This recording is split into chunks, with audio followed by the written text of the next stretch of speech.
Sementara di Pasar Pademangan Barat, Pademangan Jakarta Utara, para pedagang tidak menaati aturan buka tutup kios ganjil genap.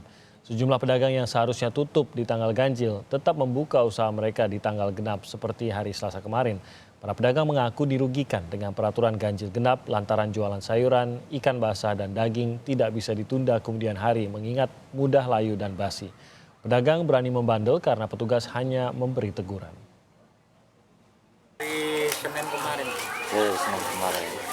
Tapi di sini masih buka juga ya, tetap ganjil sama genap, tetap buka ya. Emangnya kalau menurut pedagang sih, kalau dibikin ganjil genap itu malah menimbulkan nanti kerumunan pengunjung. Oh gitu. Iya, gitu. Jadi misalnya nih ya, misalnya sini buka ini, sini tutup. Nah langganan sini kan belanja ke sini, makin ngumpul dia. Masih ngumpul. Ya kan, gitu. Tapi kalau semua buka ya belanja di langganan masing-masing, nggak terlalu ya. Kalau dia tutup di yang tengah, diganjil tutup ya, tetap buka ya, buka tutup. Ada nggak sanksi nanti yang melanggar terkait peraturan ganjil genap dari Pasar Jaya sendiri, Pak? Mungkin nanti kesananya mungkin ada, karena coba dulu. Masih peneguran aja, Pak. Lalu bagaimana sanksi bagi pedagang yang menolak aturan ganjil genap operasional kios di Pasar Pademangan Barat yang masuk dalam kawasan zona merah DKI Jakarta? Langsung saja kita bergabung dengan Jonah Hamonangan yang berada di lokasi. Selamat pagi Jonah, bagaimana mekanisme aturan ganjil genap di Pasar Pademangan Barat dan kalau tadi kita beritakan masih ada yang membandel, apakah ada penindakan lain yang akan dilakukan oleh pengelola pasar terkait dengan para pedagang yang tetap membandel berjualan di hari di mana mereka tidak boleh berjualan? Ya, selamat pagi Timothy dan saudara. Hari ini merupakan hari ketiga pelaksanaan ganjil genap yang ada di pasar. Jadi bila mana 2 hari sebelumnya tanggal 15 dan tanggal 16 sempat ada tekanan khususnya dari para pedagang di mana mereka mengeluhkan ada kebijakan ganjil genap ini menurunkan omset mereka sampai di atas 50%. Namun tentu saja dari pihak pasar mereka terus melakukan komunikasi dan mereka terus melakukan penekanan kepada para pedagang pasar bahwa dalam rangka untuk menjaga agar jangan sampai ada para pedagang dan pembeli yang terpapar dari virus COVID-19.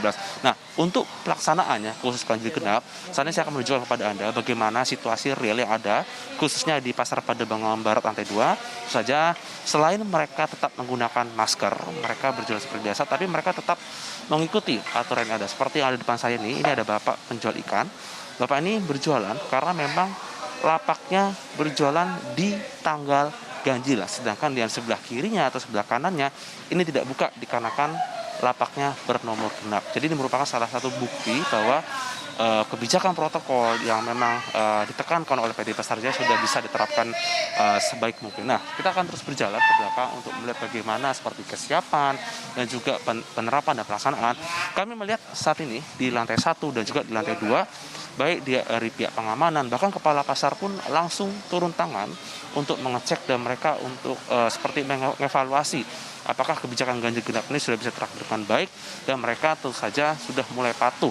Apalagi kalau kita lihat banyak sekali dari para pelanggan pasar, sebenarnya mereka adalah pelanggan yang sudah cukup lama atau seperti pelanggan loyal. Jadi ketika masyarakat datang, mereka sebenarnya tidak perlu ragu dan tinggal melihat apakah harinya ini sudah sesuai dengan kebijakan dari ganjil genap. Jadi memang seperti inilah protokol kesehatan yang sudah diterapkan. Dan juga tampak para tugas pengamanan mereka terus menjaga, terus mengawasi khususnya dari para pedagang dan pembeli agar jangan sampai berkerumun. Jadi kepadatannya memang tidak lebih dari ini, hanya seperti ini saja.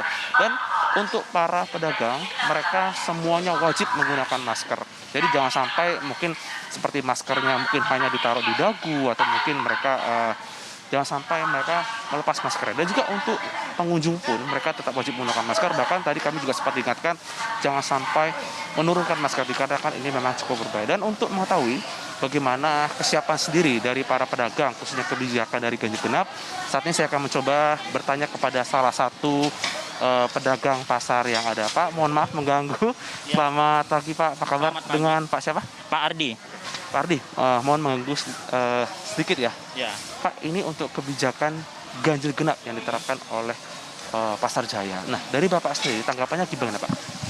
Sebenarnya kita apresiasi ya aturan demikian ini kan bagus. Tetapi bagi kami pedagang pangan basah, termasuk sayur mayur, itu kami merasa dirugikan, Pak. Jadi begini, kita hari ini dagang, kemudian besok tidak. Sedangkan sayur mayur itu kan tidak kuat lama. Otomatis kalau misal kita ada hari ini sisa, tidak bisa dijual lagi. Seperti itu. Dari Bapak sendiri harapannya seperti apa sih, Pak? Harapannya kita biasa-biasa saja, tidak usah, kalau bisa tidak usah ganjil genap. Karena dari segi keuntungan kita otomatis merasa dirugikan seperti itu.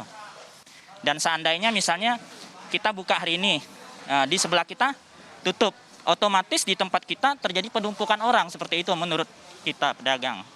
Seperti itu. Kalau kita lihat di belakang Bapak nih masih berjualan, sebenarnya mereka menurut Bapak sendiri ya, sudah patuh nggak, sudah tahu nggak sih terhadap protokol seperti ganjil genap? Ya, kita sudah dapat selebaran, itu dari PD Pasar Jaya, berlaku ganjil genap. Tetapi karena kita pedagang mau nggak mau harus dagang terus. Karena apa? Karena tuntutan ekonomi. Kemudian ya itu, kalau kita tidak dagang otomatis pendapatan kita kan berkurang. Seperti itu. Untuk siasat Bapak gimana nih? Khususnya seperti berjualan tahu atau mungkin barang-barang basah, apakah Bapak mengurangi produksi untuk bisa mengantisipasi seperti tidak berjualan seperti apa? Ya otomatis kita belanja pun dikurangin. Tidak seperti hari-hari biasanya. Karena kita juga mengantisipasi kalau seandainya pengunjungnya sepi seperti itu. Jadi belanjanya kita kurangin. Ini terakhir buat Bapak ya. Menurut Bapak sendiri, apakah masyarakat dan penjual sudah patuh seperti menggunakan masker atau mungkin seperti jaga jarak gimana? Kalau sepengetahuan saya, pengunjung dan pedagang sudah cukup patuh. Jadi semua pakai masker. Kemudian juga kita di pasar sini disiapkan untuk tempat cuci tangan seperti itu. Terima kasih banyak Pak atas waktunya. Kami akan berkeliling. Terima kasih Pak. Terima kasih. Nah, tadi salah satu para pedagang yang mengutarakan bahwa pada dasarnya untuk para pembeli sendiri mereka juga komplain ya. Jadi untuk kebijakan ganjil genap dan juga ini cukup merugikan para pedagang. Nah, bagaimana dengan sanksi yang diberlakukan dari pihak Pemprov DKI Jakarta sendiri? Mereka mengklaim bila mana ada toko ya yang kedapatan buka bukan di tanggalnya, seperti buka di tanggal ganjil padahal nomor genap dan juga sebaliknya, maka sanksi yang paling berat adalah sanksi bahwa mereka harus menutup lapak atau tokonya. Namun kami melihat bahwa memang untuk praktik di lapangan memang cukup berat ya, apalagi kalau kita lihat banyak sekali para pedagang yang mungkin omsetnya menurun secara drastis, ditambah lagi dengan banyaknya para pembeli yang mungkin secara tradisional mereka datang ke pasar dan cukup heran mengapa lapaknya tutup. Tentu saja harus ada solusi dan strategi yang dikeluarkan oleh pemerintah agar jangan sampai ada penumpukan yang memang ditakutkan oleh pemerintah. Timothy. Baik, terima kasih. Jona Hamunangan melaporkan dari bagaimana salah satu pasar menerapkan sejumlah protokol untuk menjaga keselamatan para pedagang maupun para pembeli di pasar.